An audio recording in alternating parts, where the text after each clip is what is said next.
and welcome back to the M&E Show. My name is Emily. And my name is Ethan. We used to say hello in different languages, which has been so fun. And now we want to explore saying the word hello just in all of the different ways we can say it, just using vocal quality. So I'm excited about that. And this time we clearly did a whisper, whispering is so interesting, right? Have you ever watched or listened to the ASMR videos that exist online? 100% I have. I feel like we could totally do that. We're not going to, but we could if we wanted to. And you would like it. So funny. And so would we. But before we change our podcast to an ASMR show, which we don't plan on doing, but who knows? Anything can happen. We're going to do some deep breaths. Emily did it last time. I'm taking the reins back. Here we go. Inhale through your nose. Hold that breath at the top for a moment. Exhale out of your mouth. Inhale through your nose. Hold it. Exhale, relax. Relax your face, your shoulders. One more time. Inhale through your nose. Hold it. Exhale. All right, Emily. What are we talking about today? What are we sharing with the viewers, the listeners, the learners, the beautiful people who are tuning in right now? Well, it's cool because right before we started filming, I was on a call with someone I love very much. And they were telling me that quite a few of their friends have been getting divorced or at least getting separated from their spouses. And he was he was offering words. We know it's a he. We're not going to explain who. We're not even going to use fake names this week. We're just going to leave it at a he. Yes, he was simply offering words of advice to Ethan and I, saying that he has observed for himself that the common theme among these separations is lack of communication pre-marriage about things that should have been discussed pre-marriage, and they're coming up post-marriage, and it's causing rifts between people. And I was very thankful that he shared this with me, and he told me, just make sure you and Ethan are on the same page about everything. And You're on page 87, right? Yes, I'm on page 87. Thank you, babe. Phew. He's on the same page. He was just saying how, like, communication's everything. And I told him that I'm so grateful for sharing and that I'm thankful that out of any possible obstacles Ethan and I could experience, communication would be, I feel, last on the list.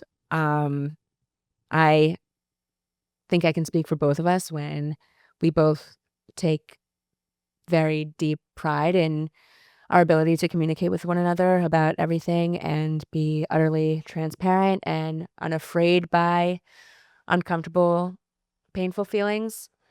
So then I told him,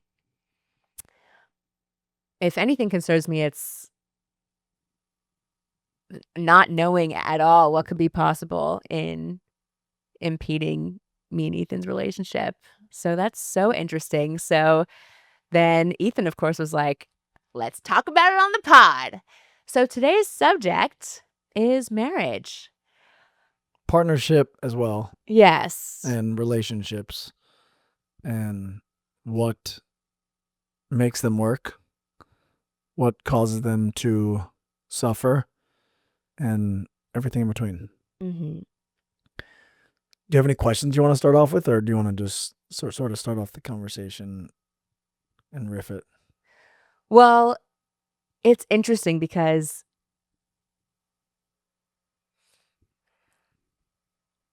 I was going to say, like, to what extent is marriage different from a partnership versus a relationship? And there are differences considering it's a separate word. It's a legal union of sorts. Like, Mhm. there are lots of things involved in a marriage, but there is 100% overlap. So we can start there. Uh, your thoughts simply on marriage? Thoughts on marriage, or just what should be discussed before marriage? Well, first things first, I wasn't surprised when you told me that he said that to you, because without even knowing exactly what the numbers are, I'm pretty sure at least 50% of people these days are getting divorced. That means out of every two couples that you know that are married, one of them is getting divorced on average, which is just ridiculous. That is an epidemic of proportions in relationships that shouldn't be the case. And clearly it's a problem Mm. for society as a whole, because those numbers have gone up. I'm listening to this book right now, and it's crazy how much it's gone up over the last 100 years, people getting divorced. So clearly something's happening, and it's not just an isolated incident where it's a specific group of people. It's almost everyone. Mm. And my instinct is to think it is just a lack of truthful communication between two people. Because if two people are communicating as truthfully as possible all the time, there can be no real conflict if one speaks from the heart and just gives truth. Because if you're, well, you have to be a emotionally available and emotionally healed person, because if someone tells you their truth, you can't take that away from them. And all you can do is give them your truth back. Mm. And people should be able to accept that, especially the ones you love and that you're either married to or in a relationship with. So it's so funny because you and I are just so different, I think, than most. I can't even imagine us fighting, like truly getting into an argument, because we both are so aware that it's our own internal issues that we need to face. It's not the other person. The other person just allows us to see our own issues. Mm. So why would we ever take it out on the person that's actually helping us most? Mm-hmm. And yeah, I would just love to be a fly on the wall for other relationships, just to see what's happening, and then possibly even just intervene sometimes and sort of let them see it from a different perspective, Yeah. not from one perspective or another, and really see it from a non-judgmental viewpoint, to allow them both, whoever the two people are, to see if they even want to find a solution. Because I think a lot of the time people don't even want to find a solution. They actually just want there to be chaos. That's what they're used to. Mm. And so they'll just continue that trend until things erupt. Like, peace isn't even they just want to be right more than they want peace. And yeah, that clearly is causing there to be massive amounts of divorce and relationships ending. I think those are very astute thoughts. Yeah, I always say how, like, awareness is key, and that's such a pillar of our relationship. It's quite warm, so I'm taking off my jacket for those who are exclusively listening. But yeah, and I Hold the mic while you do it. oh, thank you. Thank you so much. And it's also about, like, being willing to embody vulnerability with both sharing and receiving. Because again, it's so hard to share for people, but it's also very hard to receive. And Can you give an example of course, of sharing and receiving? I think that'll help. yeah. people So listening. I first think about our episode on jealousy, and if a partner had an interaction with someone that they themselves questioned and are uncomfortable by how their partner could take it, should they find out somehow, or for whatever reason, if they observed it, if they were there, that partner should have no problem in receiving the partner in the questionable interaction's truth. Let's give an example. Okay. I think that'll help. Okay. So we can use me. Let's say we're both out. And if you didn't see the jealousy episode, you should go watch that. But we'll give you another example. So let's say we're both out and you see me do something that looks like something that you didn't expect me to do with, let's say, someone of the opposite sex. You're saying I should be able to receive whatever it is that you're feeling If with no judgment, even if what you saw isn't exactly what happened. exactly. There should be no reason I'm defensive or that I get upset about it. Like, I should be able to receive that. And you should be able to share it without feeling like, oh my God, if I share this with him, he's going to erupt. Exactly. Okay, that makes sense. Yes. And I'm sure that happens all the time in couples. Imagine being in a partnership with someone that you don't feel comfortable saying something in front of. That first is that's the first sign that there needs to be something worked on. Yes. We should feel the utmost free to be able to talk to our partners. Everything. There should be nothing that you hold back. I believe, yes, there's things that you tell a therapist, but if you're able to tell a therapist, someone random that you don't have a relationship with, at some point, I believe you have to tell your partner these things that you're telling a stranger. Mm-hmm. Do you agree with that? Do you think that the things that you open up to a therapist about, you should be able to open up to a partner about? I think it depends. I think most things, yes, but maybe if someone experienced like a horrible trauma when they were younger and they're suffering from PTSD, a therapist might have the knowledge and skill set to be able to handle a case like that. But do you think at some point they should be able to?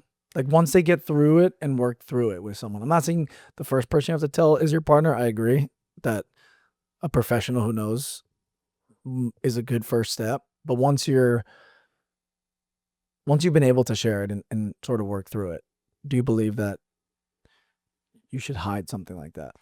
I don't like the word hide in a relationship. I don't think anything should be hidden in a relationship. Do I question whether therapist should be temporary? I still question it. Because I've been with my therapist for years and I have no problem telling you anything I tell her. Right. Actually, I sat in one of the sessions. Yes, which was really brave of you to do.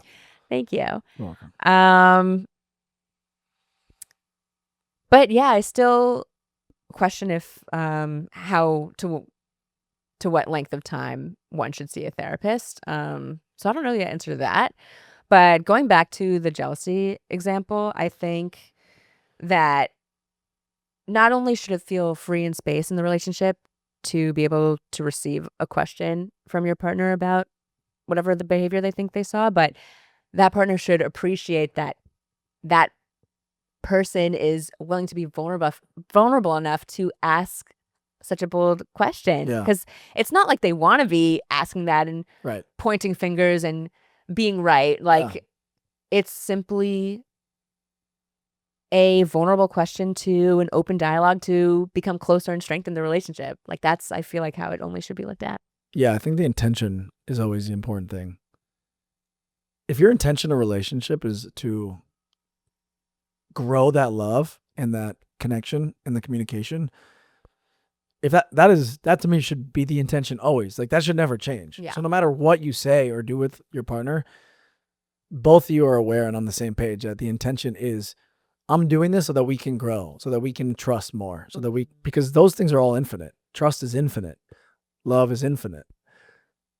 Communication is infinite. We are still in an evolutionary phase as humans to grow in terms of communication and let alone awareness. let alone awareness. And if the intention behind things is always to get to know each other better, to understand each other more, and to grow the relationship and the love, it should be a free space for communication that has been agreed upon by both sides. So with us, we both know we're open. So there's nothing that you can say that's gonna like throw me off.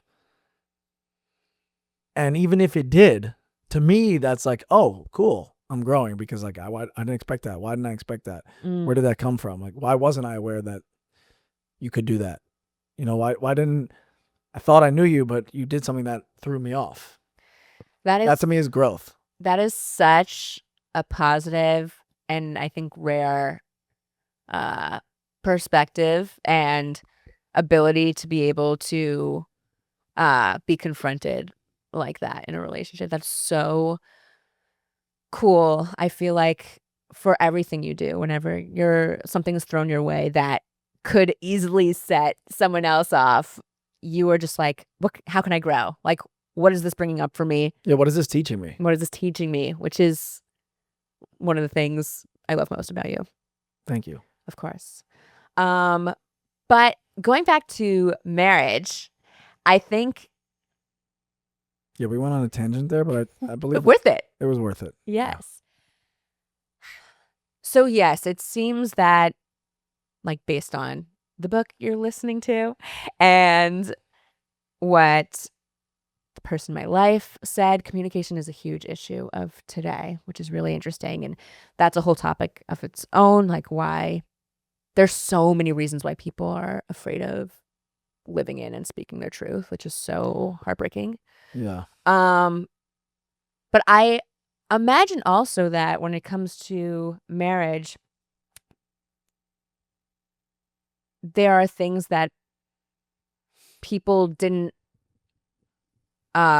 discuss that they only found out later that they don't align on, such as kids or goals or like where they want to live, how long they want to live there. Like, what do you think are the categories that people should discuss before getting married? First things first, I want to say the book that I'm listening to because you brought it up, and if I was listening, I'd be like, what book is he reading? The book is called No More Mr. Nice Guy. I forget the author's name. I believe it's Robert something. But the book is actually relevant to your question, which is what do you think people should talk about? This book is teaching me that so much of what quote unquote nice guys do is we cater to other people's wants and needs instead of our own. So rather than being like, well, actually, I want to live by water or in a big city, a nice guy or someone who didn't really tell their partner what they desire is going to be like, oh, I'll just live wherever makes you happy. And then 2 years into it, the partner who chose where to live is like, why is this guy upset? And it's like, well, 2 years ago, he decided to like not tell you that he actually wanted to live by the water. And now you're living somewhere where he hates and he's unwilling to like bring it up. And then, you erupt. Yes. I don't know where it's like, well, where did that come from? It's like, well, 2 years ago. Of 2 years of suppressed feelings. Emotion. So I really think it's about both partners in relationship expressing exactly what it is that they want and desire when it comes to where to live, what they're looking for in terms of a family. Like you said, do you want kids? Do you not want kids?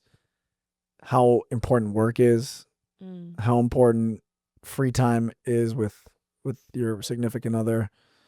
And I feel like I can't imagine couples not talking about that before they get married. Like, why would you not bring up those things that are seemingly now so important that you're willing to get, if it's so important that you're willing to get divorced over it, how was that not important pre getting married? I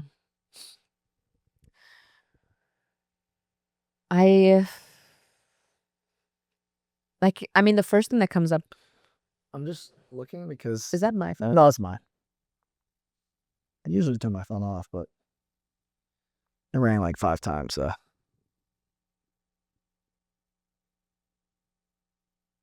that's weird. Wasn't it? Do you recognize the number? Nope. Sorry about that, y'all. It's okay. Yeah, I can only imagine people not discussing those things because of fear, but I don't know exactly what people fear. Like, I mean, I guess I can only imagine, like, people loving the person so much that, Not wanting anything to ruin it. yeah, and it's not even fear, I'm guessing, of, like, being alone as much as hurting the other person. Like, they love the other person so much that they're willing to sacrifice. I actually think it's more fear of being alone. And the book actually talks about that, being, at least he's, again, a nice guy, quote unquote. This is the term they use. That's the biggest fear for people, is to be alone and lonely. Actually, that makes sense because, And you're literally willing to do anything and be with anyone, basically, to not feel that. yeah. And that comes from childhood.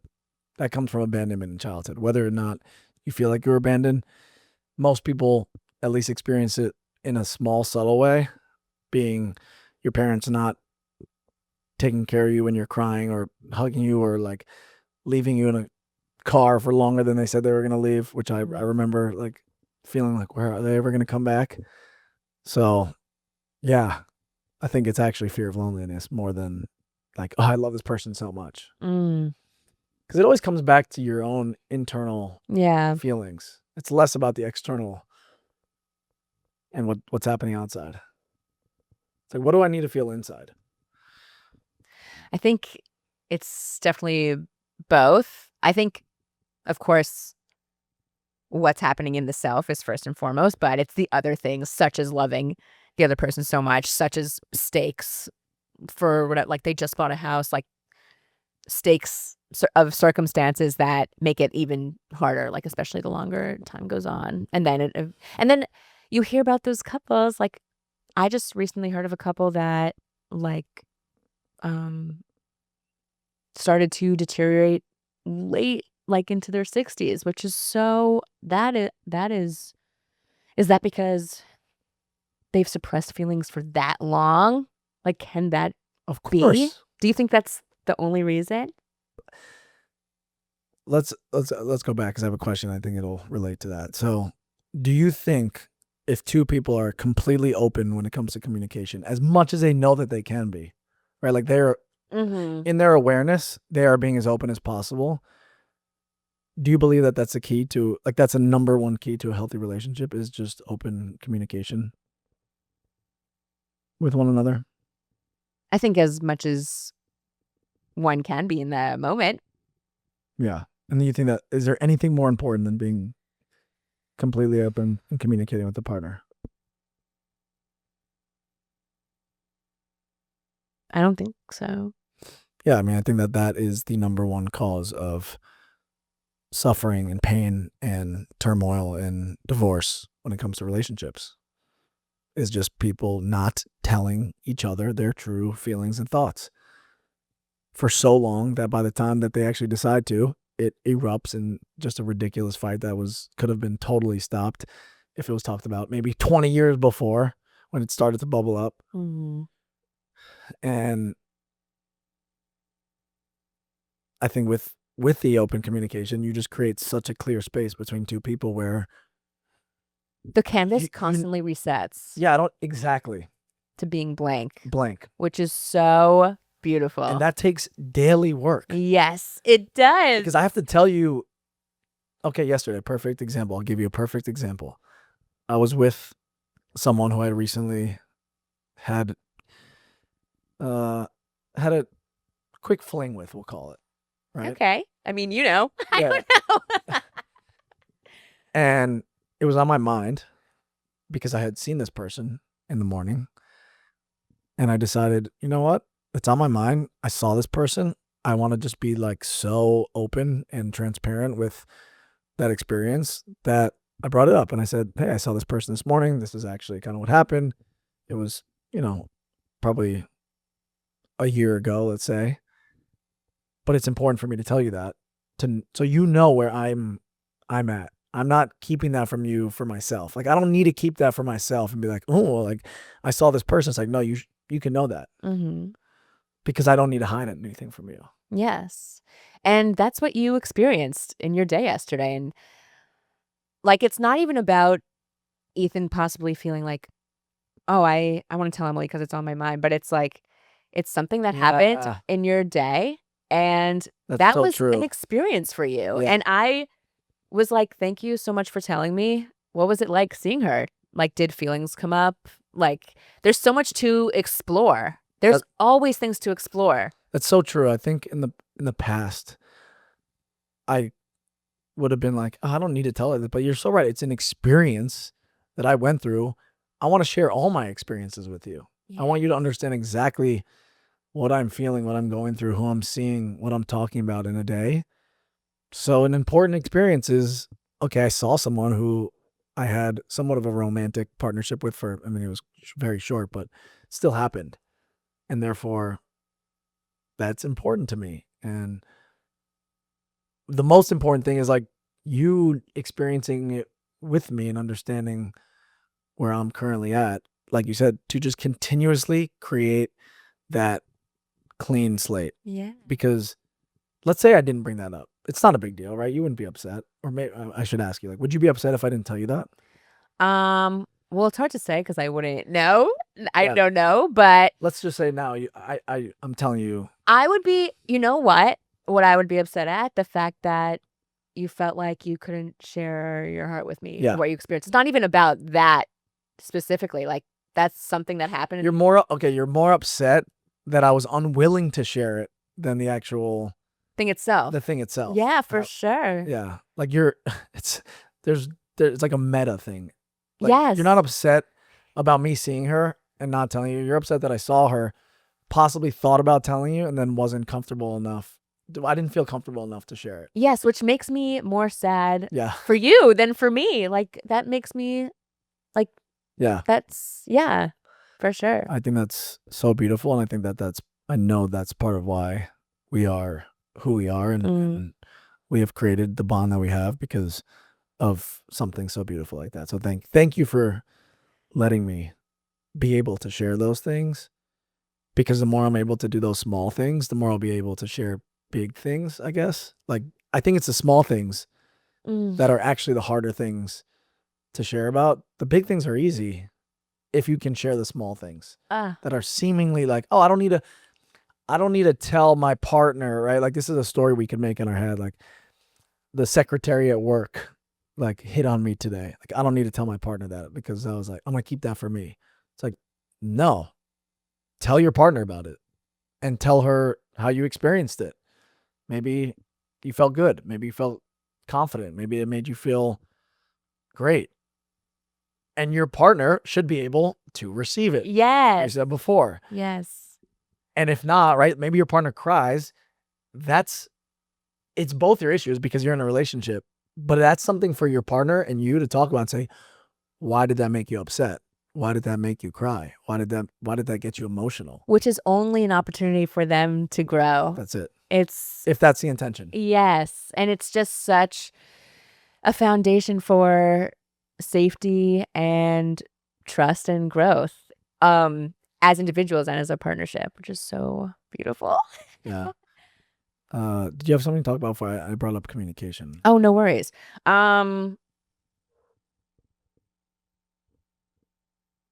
Yeah, it's all about what your experience is. There is no denying that we each have a history, and I guess in every partnership, likely each person has a history, but that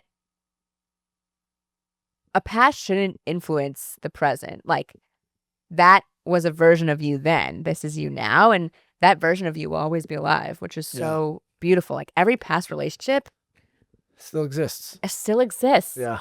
And I think, I mean, tell me if this is wrong, but I think I could speak for both of us again when it's like our hearts, the way we felt in those relationships then, those versions of ourselves are alive, and we'll always have love for those people, which is so beautiful. And they influenced who we are now, which is so incredible. And two things can exist at once. Yes. Just because we are in love now, that doesn't mean that we both don't have love for the previous relationships. And even more spiritually, consciously, we are in a relationship, but in the ether, those other relationships are still happening simultaneously to this one right now. Yes. And even more so, like people who aren't here, who are dead, like those, there's always a string connected to the people we've experienced love with, whether romantic or not. Yeah, and they live through us, like you said yesterday about my dad. They live through us every day. We are what they've left behind, right? All the lessons that my dad gave me, which we're going to talk about my dad next episode.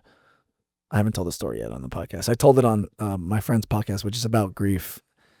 And I think I talked about it a little bit with Sergio on Wednesday or on Monday. Today's Wednesday.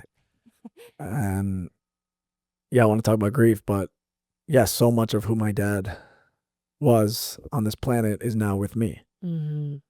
It's like I have his secrets, I have his ideas, I have his knowledge, I have his love, I have his humor, I have all those things which I can choose to use whenever I want. And that's what those people leave behind. And we have things from our relationships, right? Our romantic partners that we had before we met. Things that we might not even realize that we are doing today as us, like as Ethan and Emily. Currently. That we actually bring into this relationship that makes our own relationship better. For sure. Like one thing I learned in the previous relationship was we noticed that a lot of people said, love you. And so in the previous relationship, we started saying, I love you as much as possible, because adding that I and making it personal is a lot more powerful. And I totally resonated with that when we came up with that. I'm like, that should be a thing forever. I can't help but think of what you taught me from Ho'oponopono about I'm sorry versus please forgive me. Basically, saying I'm sorry, it's like, it's kind of surface. It is one direction going that way, whereas please forgive me is more like cyclical and like a circular energy between two people. And you're allowing them to you're allowing them to question whether they should forgive you, and you're allowing yourself to be vulnerable that way, versus I'm sorry is like, don't be mad at me. Yeah, what Emily's referring to, I just want to clarify, is a forgiveness practice that was an ancient Hawaiian tradition. And essentially how they described it was, when we communicate with each other, forget about the actual words that we're saying. It is purely an energy exchange. We are just exchanging energy with another human being. And with I'm sorry, what essentially happens is after it leaves your mouth, the energy actually stops and it doesn't transfer to the other person. And I think they said in the book, like, it only goes so many inches past your mouth. Whereas if you say, please forgive me, the energy actually goes to the other person so that they can exchange back. And the energy keeps, like you said, cyclically flowing within the dialogue versus hard stop. Like if you say bye to someone, think about it when you say bye. Okay, bye. That's it. Like the person can say bye back, but you're essentially cutting off the energy.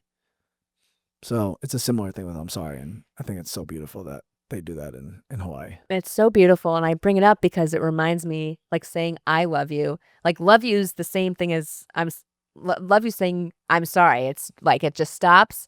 But I love you. It's like me and you. Love is in between us. It's constantly circling. It's affirmation. It's vulnerability again. It's saying, I love you. Yeah. And you give the person an opportunity to say something back. I love you, hopefully, right? If they do. That can be very tough for a lot of people to verbalize, which I find so beautifully fascinating. Why is it hard for people to say, I love you? Yeah. Even in families, like. Yeah. That's the most common. It's the most common. My family members and I, like, will say, "Oh, I love you, bye. I love you." Now I'm more into saying. More? I am definitely more into saying I love you and slow. I love saying it slow. Yeah, I do say it slow. It really allows the other person to receive it. Yes. Because when you do it quickly, you're both sort of subtly acknowledging the awkwardness that you have with saying it. Yes, and I just can't help but think of like what we were talking about before about like with the example of jealousy and bringing it up to your partner and how maybe unpleasant things are vulnerable, but positive things are just as vulnerable in such a beautiful, different way. So true. And it's hard to share that positive, vulnerable thing, and it's hard to receive it. So when someone, like if I were to say to my dad, sometimes I'll really gush on him and I'll just be like, Dad, I love you. And I say it slowly to him and I look in his eye and he's like, he'll say like, I love you too. But he even struggles to say it back in the same manner that I expressed it, which is so amazing. I think it taps you in when you say stuff like that. You almost, it has to come from your heart. Yes. Or it can be felt. I think this goes to acting. Like when actors are saying these things, they're really trying to channel as much feeling as possible into it. Yes. Whereas when we're being humans, we almost want to not get close to those feelings. It's so much easier to just stay on the surface and just love you. But how much deeper can that love be just by the way you say it to someone else? Yes. And one of the reasons acting is so powerful, because a lot of what goes on to the prep of acting is thinking about the stakes for the character and the circumstances. And just like humans in real life don't want to feel to the extent that actors have to feel to portray the story, but humans in real life don't want to feel the stakes. They don't want to feel like life is high stakes, and which it always is. It always is. You never know. So yeah, I feel like that's such a pillar of our relationship, which is, I'm so excited about the pillars, which is something else. But we're so aware of how anything can happen to anyone at any time.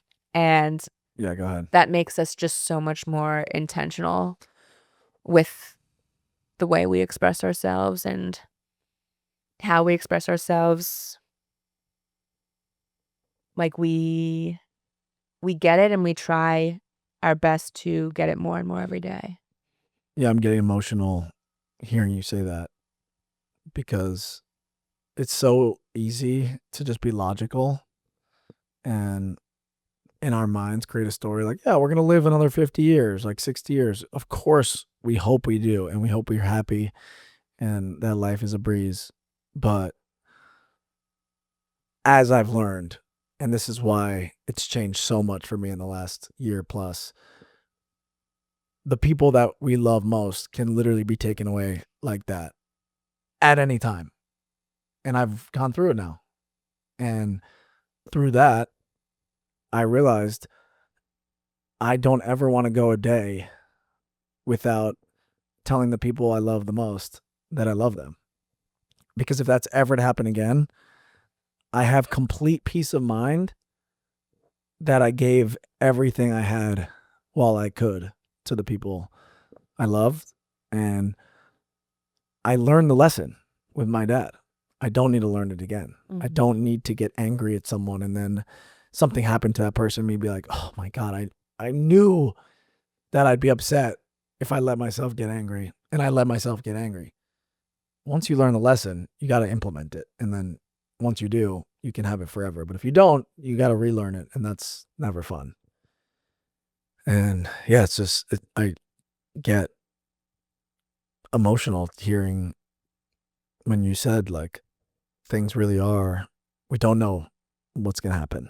We can really only live in the moment and appreciate the time that we have. And if more people did that, I mean, if every couple really was intentional every day with each other, like, because you can only live one day at a time. So like if we're going to be intentional today with each other, we should be intentional tomorrow. And that should never change. There should be no reason that we're not intentional with each other every single day. It takes practice, but that's probably why most people are getting divorced, because it's not easy. I got an affirmation about the rest of that. It's really sad to me to think about the statistics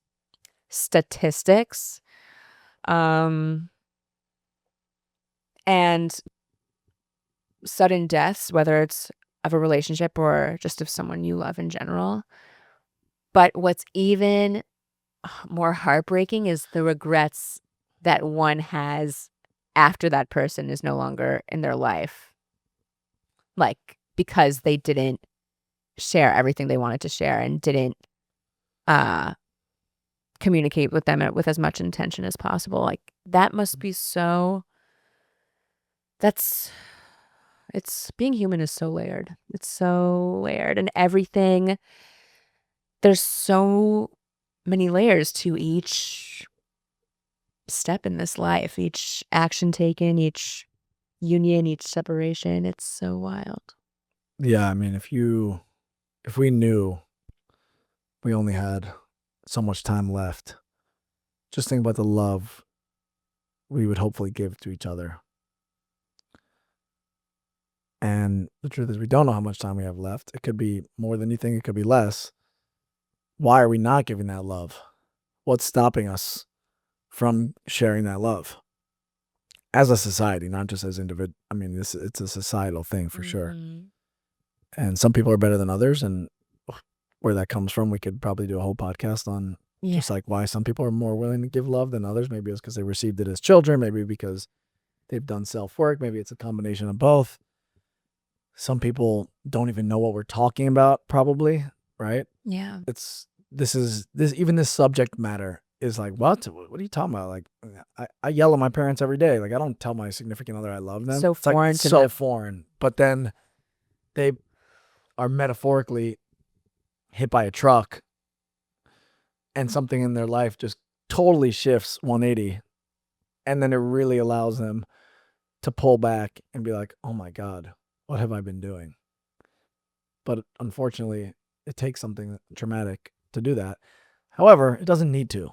It does not It does not need to. And I personally can be a channel to help people see that they don't need to have a traumatic death. They don't need to go through something crazy in order to wake up and realize that they're not living life with purpose and intention and love and joy the way that they could or can. And they can change it too. That's the best part. We are all capable of making a change in our own lives and in the lives of the people around us. But it really just starts with, once you change your own life, all the people around you are going to benefit greatly because they get to be around you. Like, think about someone in your life that's great. Like, all you want to do is be around that person. They're just a great person to literally just be around. Forget about if they're doing anything for you. They just radiate with great energy. Those people are awesome. I think frequently, no matter what we've all experienced in life, shouldn't everyone just want to live through the lens of love and just live in that lens together? Like, isn't the obvious answer yes? Like, the obvious answer is yes. The question and the problem is, why is it hard for people? Why do people struggle to get to that place? I mean, I'll let you answer. Well, my first instinct is that people. I love how I ask a question and I answer myself. Like, I'm asking a question, you answer it. Why do you think it's so hard? Because I agree, 100%. Yes, everyone should live through complete love for one another, and this world will be so incredible. Why is it hard for people? My first instinct is that people grow up a certain way, and those ways are not conducive to a lens that is loving. And the longer time goes on with someone living in that lens that's not of love, the more literal grooves and patterns are embedded in the brain. And like you described, like love can be such a foreign concept to people that the more Don't time even know what it is. they've become so unaware, living in their patterns and in their ways, and feel so attached to that. Attached and fearful of the vulnerability of just being confronted with an idea as big as love. And that it would require them to completely change. Yeah. Because I think people do want to change, but change is hard. And it's letting go of a lot. Which is crazy because change is the crux of being human. Like, we're always experiencing change. So every moment. It's so wild that it's the thing most people fear most. Yeah. Right? Until they realize, hopefully, like, no matter what, you're changing. Yeah. So it might not feel like it consciously, but we're always we're changing moment to moment, right? Our body's changing, our minds are changing, our thoughts are, we're never the same. If anything, like being the same, that's scary.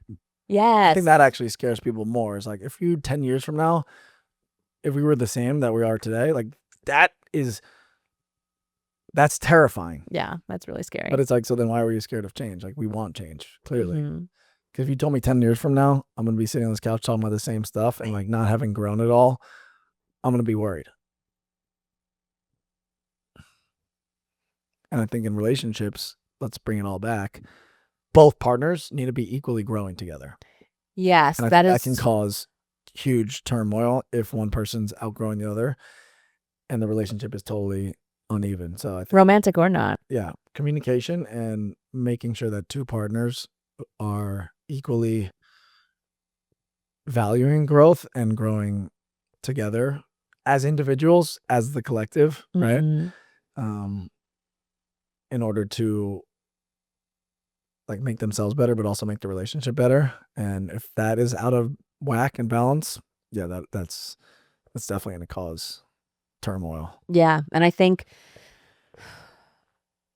it's especially beneficial if both partners commit to the discipline of practicing the necessary actions, like creating a blank canvas every day, like the small intentional actions each person can do every day to create a blank canvas, to create more beautiful art, like every single day. Yeah. And with the growth, just one point to that, it doesn't have to be growing in the same areas. One person can grow and learn the piano, and another person can grow and run a marathon. It doesn't have to be you don't have to be growing in the same area, but it's the growth that matters, and it's the evolution and the consistency that comes with that growth. That's the important part, and the shared joy in that growth. The thing that you grow in, there's so many things you could choose from. That's not as important. Yeah, shared joy and growth, and a shared respect and appreciation of human evolution, like human evolution as individuals, evolution like that death is inevitable, evolution of career, just a shared understanding, respect, appreciation, dialogue on the processes of evolving as individual and as a collective. Amen. Amen. Wow. That was one of my favorite episodes we've shot. That was really awesome. I agree. I feel like we talked about a lot, but we let each thing slowly influence the other and spontaneously went off and then we're able to bring it back. Like, I feel like we both were on the same page, 87. Oh, we probably got to like 91. Yeah, you're so right. The same page of like the energy within the dialogue and where it was going and why it came from, where it came from and all that. We're going to be taking an acting class together soon. Yes. We should sign up for that after this. I agree. I'm so excited. Wow. Me too. Well, thank you, Ethan, always. Thank you, Emily. Of course. Have a beautiful day and we'll see you next time. Farewell.